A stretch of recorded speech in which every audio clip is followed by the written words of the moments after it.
Hello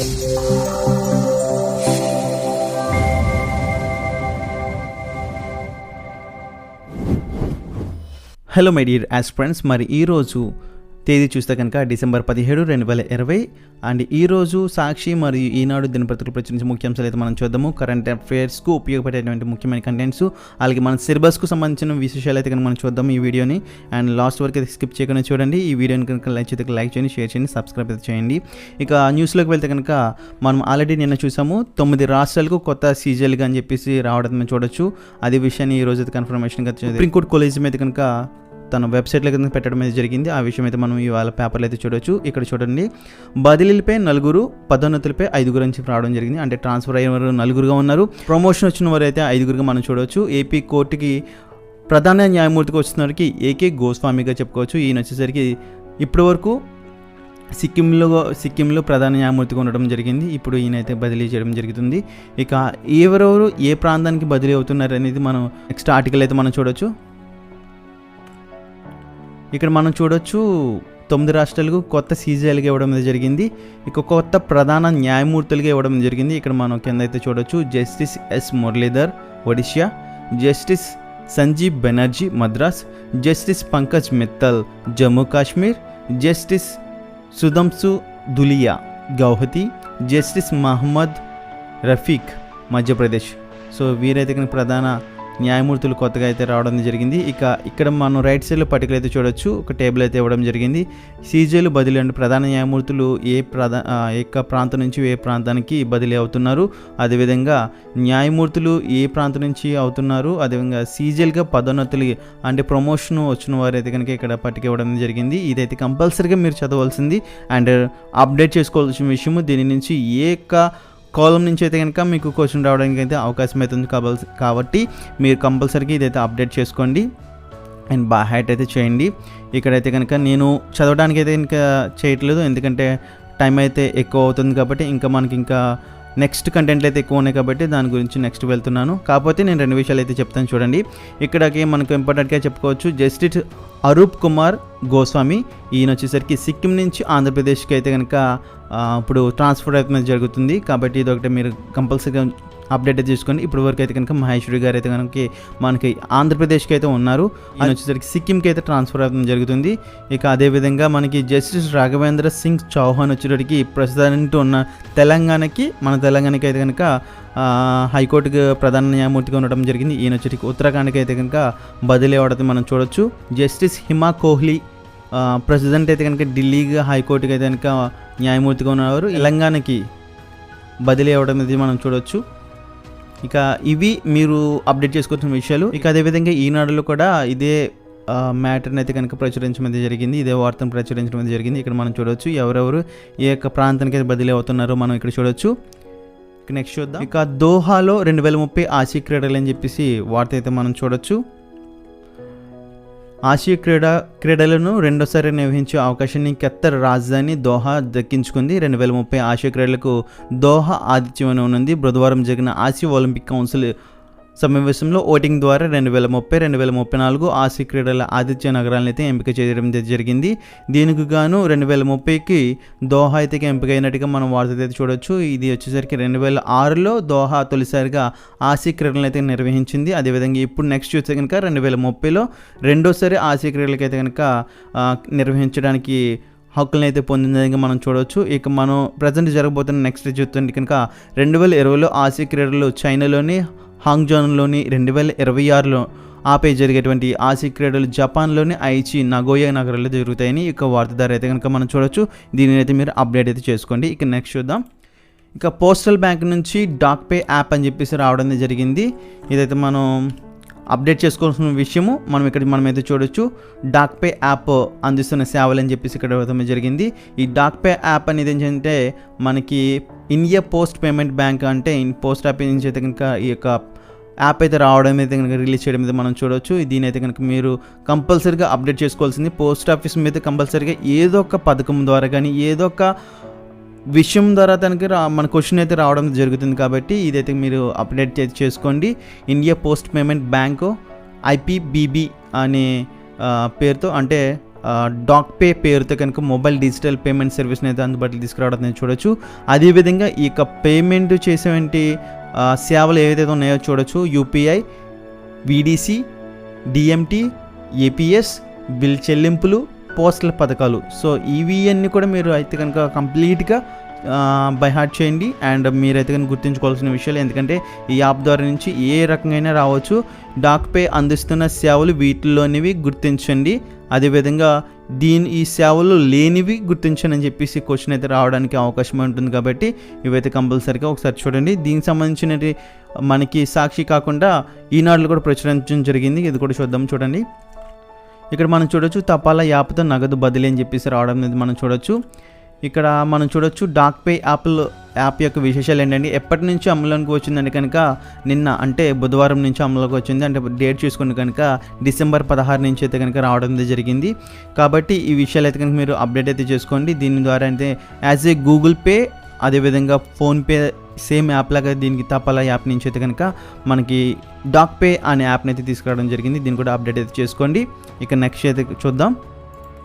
మన సైనికుల పరాక్రమం గర్వకారణం అని చెప్పేసి ఒక ఆర్టికల్ అయితే రావడం జరిగింది. విజయ్ దివస్ సందర్భంగా మోదీ అని చెప్పేసి ఇక టైటిల్ ఇవ్వడం జరిగింది. ఇక్కడ ముఖ్యంగా చూసుకుంటే కనుక విజయ్ దివస్ అసలు ఏంటి అనేది చూసుకుంటే కనుక 1971లో ఈ యొక్క యుద్ధం అయితే జరిగింది. బంగ్లాదేశ్ ఆవిర్భావానికి దారితీసినటువంటి 1971 యుద్ధంలో పాకిస్తాన్లో భారత్ విజయానికి గుర్తుగా ప్రతి డిసెంబర్ 16 అయితే కనుక విజయ్ దివస్ వేడుకలు అయితే జరుపుకోవడం అయితే ఆనవాయితీగా వస్తుంది. ఈ యొక్క విజయానికి 49 ఏళ్ళు అయితే పూర్తయింది. ఈ సందర్భంగా ఈసారి అయితే ప్రత్యేకంగా వేడుకలు నిర్వహించారు. దేశవ్యాప్తంగా ఏడాది పాటు స్వర్ణ విజయవంతంగా జరుగుతాయని చెప్పేసి ఈ యొక్క ఆర్టికల్ అయితే మనకు తెలియజేస్తుంది. కాబట్టి దీని అయితే కనుక మీరు అప్డేట్ అయితే చేసుకోండి. డిసెంబర్ 16 ప్రతి ఏటా అయితే కనుక జరుగుతుంది విజయ్ దివస్. ఇక నెక్స్ట్ కంటెంట్ చూద్దాం. నేడు PSLV C50 ప్రయోగం అని చెప్పేసి ఆర్టికల్ రావడం జరిగింది. ఇది మనం ఇప్పుడు చెప్పుకోవాలంటే కనుక ఇది సక్సెస్ఫుల్గా అయినట్టుగా మనం అయితే కన్ఫర్మేషన్ అయితే చేసుకోవచ్చు. దీని విశేషాలు అయితే కనుక మనము ఈనాడు పేపర్లో అయితే మనం చూద్దాము. ఈనాడు పేపర్ కూడా ఇస్రో అస్ఫామ్ అని చెప్పేసి ఆర్టికల్ అయితే ప్రచురించడం జరుగుతుంది. కాబట్టి దీని గురించి కూడా మనం చూద్దాము. అండ్ దీనికి సంబంధించిన విశేషాలు అయితే కనుక మనం ఇక్కడైతే చూడొచ్చు. ఇది వచ్చేసరికి 1993లో తొలి ప్రయోగం జరిగిన దీని ద్వారా ఇప్పటి వరకు 374 ఉపగ్రహాలు, అదేవిధంగా అంటే 374 ఉపగ్రహాల్లో 46 వచ్చేసి స్వదేశానికి సంబంధించినవి, 328 విదేశీ సంబంధించినవి ప్రయోగాలు అయితే విజయవంతంగా కక్షలోనికి అయితే చేరాయి అని చెప్పేసి ఇక్కడ అయితే ఆర్టికల్ ద్వారా చూడొచ్చు. ప్రతిష్టాత్మక అంటే మనకి స్పెషల్గా చెప్పుకునేవి ఏంటంటే కనుక ప్రౌడ్గా ఫీల్ అయ్యేవి ఏంటంటే కనుక Chandrayaan 1, Mars orbital mission, space capsule recovery ప్రయోగం, Indian regional navigation satellite system అనేవి కనుక మనకు ముఖ్యంగా చూసుకోవచ్చు. ఇదైతే కనుక కొన్ని సిరీస్లను అయితే ప్రయోగించడం అయితే జరిగింది. ప్రజెంట్ ఇప్పుడు పంపించింది C50 C సిరీస్ మనం చూడవచ్చు. ఇక మనం దీని గురించి చూసుకుంటే కనుక C సిరీస్ గురించి 1997 సెప్టెంబర్ 29 అయితే కనుక PSLV C1 ప్రయోగం అయితే జరగగా IRS-D1D ఉపగ్రహాన్ని అయితే కనుక సూర్యానువర్తన కక్షలోకి పంపించడం జరిగింది. ఇక వరుసగా ప్రయోగాలు అయితే జరిగాయి. దీని C సిరీస్లో చూసుకుంటే కనుక మొత్తం 50 అయితే కనుక కంప్లీట్ చేసినట్టుగా మనం ఈ రోజుకైతే మనం చూడొచ్చు. దీనిలో వచ్చేసరికి PSLV C13 ప్రయోగం అయితే కనుక ఒకటైతే జరగలేదని చెప్పేసి ముఖ్యంగా మనం చూడొచ్చు. ఇదొక స్పెషల్గా చూడొచ్చు. ఇక అదేవిధంగా క్రమంగా మెరుగుపడుతుందని చెప్పేసి అవడం జరిగింది. దీంట్లో వచ్చేసరికి ఏ విధంగా దశలలో ఈ యొక్క ఇస్రో అనేది విజయవంతంగా మారిందని చెప్పేసి ఇక్కడైతే ఇవ్వడం జరిగింది. ఇది కూడా మీరు చదవండి. ఇక అదేవిధంగా మొత్తం మనం PSLVలో వాహకాలన్నింటిలో చూసుకుంటే కనుక విఫలమైనవి ఏంటంటే కనుక PSLV D1, అదేవిధంగా PSLV C39 ప్రయోగాలు అయితే కనుక మాత్రమే విఫలమైనట్టుగా మనం అయితే చూడవచ్చు. ఇక ప్రధాన ఘట్టాలుగా చూడవచ్చు. ఇక 2008లో చంద్రయాన్ 1, అదేవిధంగా 2013లో మంగళయాన్, 2015లో వచ్చేసరికి ఆస్ట్రోసాట్ ప్రయోగము, 2017లో వచ్చేసరికి ఒకేసారి 104 ఉపగ్రహాలు మోసుకెళ్ళడం అయితే ఫిబ్రవరిలో చూడొచ్చు మనం. అదేవిధంగా 1990 నుంచి ఇప్పటి వరకు అయితే 34 దేశాలకు చెందినటువంటి 328 ఉపగ్రహాలు అయితే కక్షలకు చేర్చాయి అని చెప్పేసి ఇస్రో విజయాస్వంగా ఇక్కడైతే ఇవ్వడం జరిగింది. దీని అయితే మీరు కంపల్సరీగా సైన్స్ అండ్ టెక్నాలజీలో వచ్చే క్వశ్చన్స్ మ్యాక్సిమం మనం ప్రతి విషయం కూడా చదవాల్సిన విషయము. మన గ్రూప్స్కి ప్రిపేర్ అవుతున్నాం కాబట్టి ప్రతి అంశాన్ని అయితే అప్డేట్ అయితే చేసుకోండి. ఈ యొక్క లింక్ అయితే డిస్క్రిప్షన్లో ఉంటుంది. ఈ యొక్క ఆర్టికల్స్ని మీరు డౌన్లోడ్ అయితే చేసుకుని మీరు చదువుకోవచ్చు. ఇక నెక్స్ట్ అయితే మనం చూడొచ్చు భూమిని చేరిన జాబిల్లి మట్టి అని చెప్పేసి మనకు ఒక ఆర్టికల్ అయితే చూడొచ్చు. జాబిల్లి నుంచి మట్టి రాతి నమూనాలు అయితే చైనా వ్యోమగా ఉన్నాక చాంగే 5 భూమిని సురక్షితంగా చేరింది అని చెప్పేసి ఒక వార్త అయితే మనం చూడొచ్చు. ఆల్రెడీ మనం చాంగే 5 గురించి అయితే మనం చెప్పుకున్నాము. ఇదైతే కనుక శాంపిల్స్ అయితే కనుక భూమికి తీసుకొచ్చినట్టుగా మనం చూడొచ్చు. ఇది వచ్చేసరికి ముఖ్యంగా మనం గుర్తుపెట్టుకోవాల్సింది, ఈ నెల 1న జాబిల్లి ఉపరితలంపై కాలు మోపిన చాంగే 5 2 మీటర్ల లోతు వరకు అయితే తెవ్వి ఒక శాంపిల్స్ అయితే కనుక పంపించడం జరిగింది. ఇది గత 4 దశాబ్దాలు ఇదే తొలిసారికి భూమికి శాంపిల్ తీసుకురావడం చూడవచ్చు. చివరిసారిగా చూసుకుని 1976లో అప్పటి సోవియట్ యూనియన్కు చెందినటువంటి లూనా 24 అయితే కనుక చందమామ నుంచి నమూనాలను మోసుకొచ్చింది. మరలైతే ఇప్పుడే జరిగినట్టుగా మనం చూడొచ్చు. ఇది వచ్చేసి స్థానిక కాలం ప్రకారంగా బుధవారం అర్ధరాత్రి దాటిన తర్వాత మంగోలియాలోని సిజివాంగ్ జిల్లాలో సంబంధించిన క్యాప్సూల్ అయితే దిగిందని చెప్పేసి ఇక్కడైతే మనం ఈ ఆర్టికల్ అయితే చూడవచ్చు. ఇది కూడా మీరు అయితే అప్డేట్ చేసుకోండి. ఇక నెక్స్ట్ చూద్దాం. Space X crew 3 machine కమాండర్గా Raja Chari అని చెప్పేసి మనం ఇక్కడ ఆర్టికల్ అయితే చూడొచ్చు. అమెరికా వైమానిక దళంలో కర్నల్గా పనిచేస్తున్నటువంటి భారతీయ American Raja Chari 43 years space X crew 3 machine కమాండర్కి ఎంపిక అవ్వడం మనం ఎక్కడైతే చూడొచ్చు. దీన్ని కూడా మీరు అయితే అప్డేట్ అయితే చేసుకోండి. 2017లో న్యాస వ్యోమగమన శిక్షణకు ఎంపికైన రాజాచారి ఇదే తొలి అంతరిక్ష ప్రయాణం కావడం అయితే ఇక విశేషంగా ఈయన గురించి అయితే చెప్పుకోవచ్చు. ఇక నెక్స్ట్ అయితే చూద్దాం. ఇక ఇంపార్టెంట్గా మనం చూడొచ్చు, మానవాభివృద్ధి సూచిలో భారత్కు 131 స్థానం అయితే రావడం జరిగింది. మానవాభివృద్ధి సూచి అంటే కనుక మొత్తం ముందు చూసుకుంటే కనుక 389 దేశాలతో కూడిన ఈ జాబితాలో 131 స్థానానికి అయితే మనం ఇండియా అయితే పరిమితమైన చూడుకోవచ్చు. ఇక మానవ అభివృద్ధి సూచి అంటే ఏ అంశాలకు పరిగణన తీసుకుని ర్యాంకును డిసైడ్ చేస్తారంటే కనుక ఆరోగ్యము, విద్య, జీవన ప్రమాణాలు అయితే ఇక్కడ మనం చూడొచ్చు. ఆరోగ్యం, విద్య, జీవన ప్రమాణాలు అయితే విశ్లేషించి తద్వారా అయితే కనుక ర్యాంక్ని అయితే ఐరాస ఇవ్వడం అయితే జరుగుతుంది. దీనికి గాను మనకి 131 స్థానం అయితే లభించింది. గత 2018లో చూసుకుంటే కనుక 130 స్థానం అయితే ఇక్కడ మనం లాస్ట్లో చూడొచ్చు. 2018 స్థానంలో అయితే కనుక 2018లో చూసుకుంటే కనుక 130 స్థానంలో మనం వచ్చాము. కానీ ఈ సంవత్సరం 2020 వచ్చి 131 స్థానానికి అయితే దిగజా ఒక పాయింట్ తక్కువయ్యి 131 ర్యాంక్ అయితే కనుక చేరాం మనం. ఇక అదేవిధంగా ఫస్ట్ అగ్రస్థానంలో చూసుకుంటే కనుక నార్వే అయితే కనుక అగ్రస్థానంలో ఉంది. ఇక నెక్స్ట్ నుంచి వరుసగా చూసుకుంటే కనుక ఐర్లాండ్, స్విట్జర్లాండ్, హాంకాంగ్, ఐస్లాండ్ అయితే కనుక ఉన్నాయి.